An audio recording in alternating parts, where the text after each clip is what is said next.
Hey, hey, hey, hey, hey. Alright guys, andito tayo sa bilihan ng piyesa ng motor kasi bibili tayo ng adjuster ng kadena.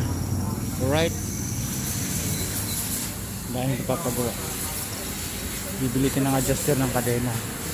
Guys, dito sa pwesto na to, hindi ako nagpapagawa dito kasi yung paggawaan ko ng motor ko doon sa kabilang kanto, paliko doon. Alright. Eh dito lang tayo bumili kasi nga shorted na tayo sa oras. Short na sa oras, pikado na sa oras. Alright. Bibili tayo ng adjuster ng kadena. Isang piraso kasi kanina guys, na pagot. In-adjust ng katulong ko, nagkakarga ng karton. Wala na siyang iabante. Kaya napagot. May ilan lang yung kakilala ko dito. Nakakilala kong bida-bida na magagawa. Pero guys, malaki yung paggawaan dito. Hydraulic pa yung apat na hydraulic pa yung ginagamit nila pagka pinapangat yung buong motor, inaangat yung buong makina para kitang-kita sa ilalim ng chassis yung gagawin. Alright? Yung apat na nakahiliran na yan, hydraulic po yan. Hindi katulad doon sa pinapagawaan ko, walang hydraulic po doon. Alright.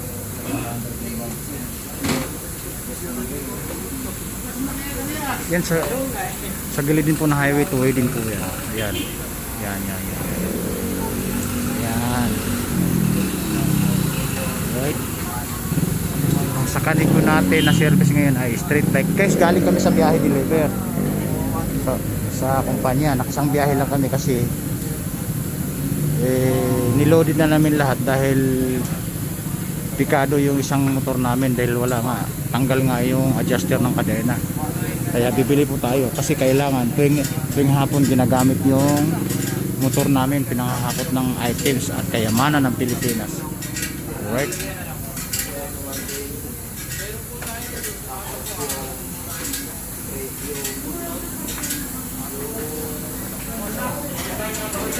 Pues siguro 35 pesos lang yun o 40 yung adjuster ng kadena, di ba?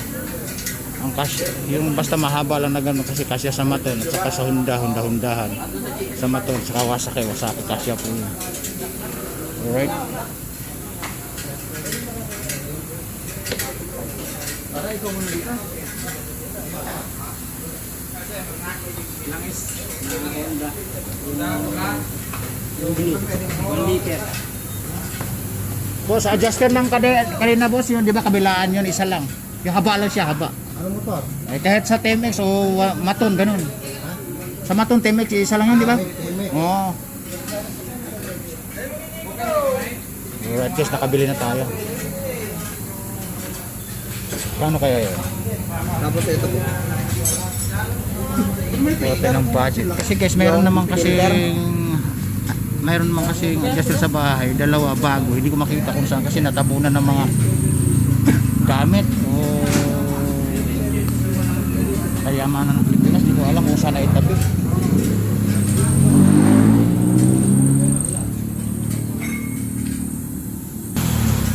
Guys, again, malaking paggawa po ito. Kaso nga lang sa kabila ko nagpapagawa kasi andun yung kakilala ko na manggagawa. Right? Matindi usok ko. Reburing yan. Palitin lang piston. Alright. Ito malakas ang usok na gano'n. 30. Kanina lang pa. 30 pesos. Ayan. Boss, ito na yung pinakamahaba. Alright. Ito na yung pinakahaba. Guys, ito yung nasa bahay. Ito yung nasa bahay na naka-stock. Na hindi ko makita, dalawa po siya. Sa dami ng gamit kaya hindi Boss, salamat. Salamat. Alright guys, alis na po tayo. Again guys, ito yung malaking paggawaan dito sa bayan. Pangalawa po ito sa malaki. Meron pang pinakamalaki. Pangatlo yung laki na yung pinapagawaan ko doon. Sasukin natin ng mga bida-bida. Alright. Again, tuwi po ito guys. Nasa bayan po tayo. Uwi na po tayo. Magmamaneho po tayo ng street bike dahil marami tayong ginagawa. Alright. Ayan guys. Namili natin, ayan. Sayang yung dalawang bakante, hindi ko makita guys kasi sa dami ng gamit. Again guys, bababa ko muna. Opo.